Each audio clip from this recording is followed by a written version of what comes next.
Ti drejtoni pyetje. Si fillim fjala për Presidentin e Republikës, shkëlqësinë e tij zotin Bajram Begaj. I nderuar President Pellegrini, mirë se erdhët në Shqipëri ju dhe delegacioni që kryesoni. Kjo vizitë e juaja mbart një simbolik të veçantë. Ajo është vizita e parë e një presidenti slovak në Shqipëri, që nga vendosja e marrëdhënieve diplomatike. Dhe është një tregues i rëndësishëm jo vetëm i miqësisë mes dy popujve tanë, por edhe i dëshirës për ta zgjeruar e forcuar atë. Shpërbindje se kjo vizitë do të shërbej dhe do të ndiqet nga vizita e takime të tjera në të gjitha nivelet, me rezultate konkrete për forcimin e bashkëpunimit me dy vendeve tona. Me Presidentin Pellegrini diskutuam sot aspekte të marrëdhënieve shumë të mira midis dy popujve e vendeve tona, të bazuara në respekt dhe mirëkuptim reciprok. Theksuam angazhimin për forcimin e bashkëpunimit ton në të gjitha fushat me interes dhe përfitim të ndërsjellët.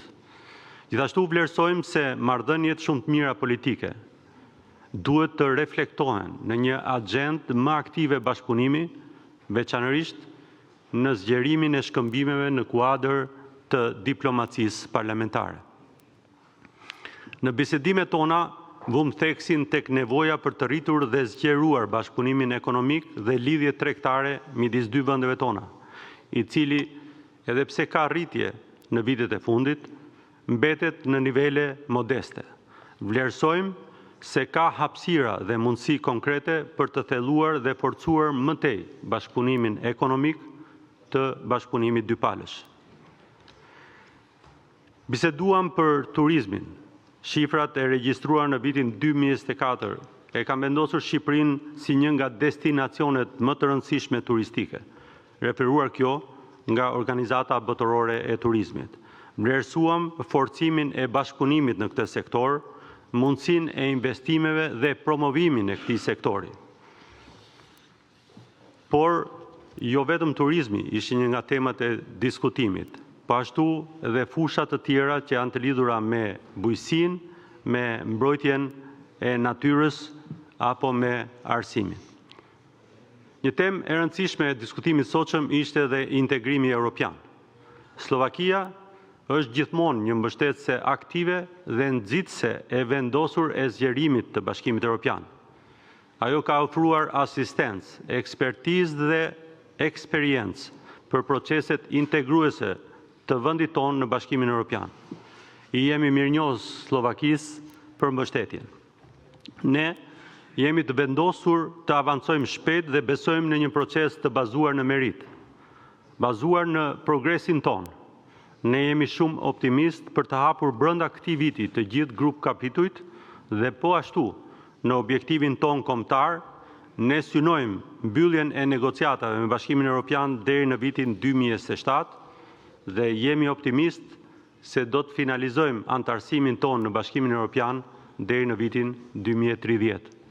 E informova Presidentin Pellegrini për përparimet e rëndësishme që Shqipëria ka bërë në proceset e reformave, si atë të drejtësisë, luftën kundër krimit të organizuar dhe korrupsionit dhe ato të administratës publike. Dhe e sigurova gjithashtu për përkushtimin ton për të vijuar me vendosmëri rrugën ton në proceset integruese me rëndësi strategjike.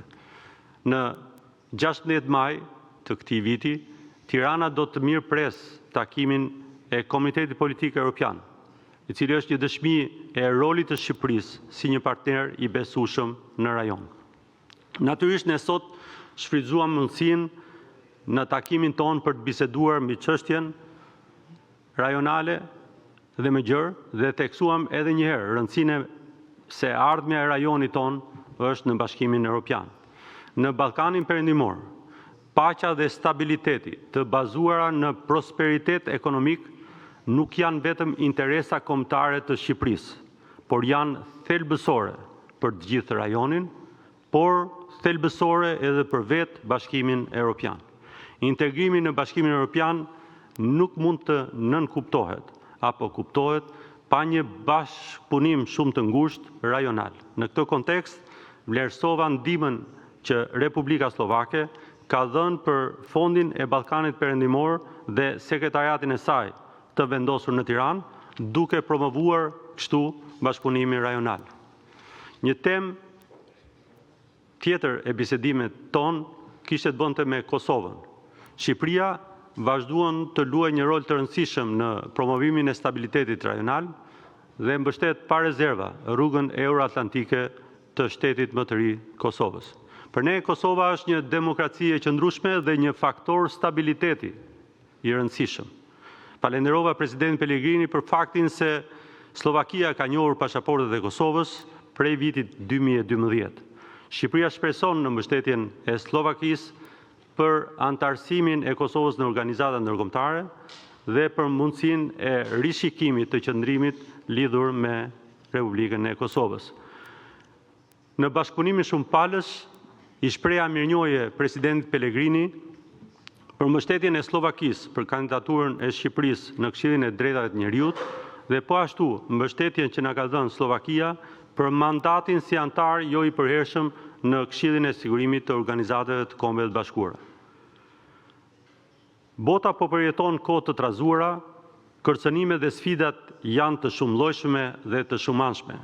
Ne besojmë fort dhe sot gjetëm dakordsi së bashku me presidentin Pellegrini se të gjitha sfidat zgjidhen dhe përballohen me përgjigje të unifikuara dhe të bashkuar rreth vlerave tona më të çmuara.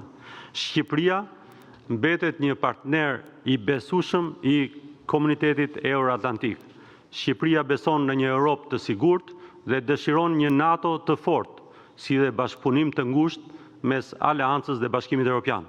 Shqipëria është e përkushtuar për ta thelluar këtë bashkëpunim, për të garantuar paqen, për të garantuar sigurinë dhe për të garantuar stabilitetin.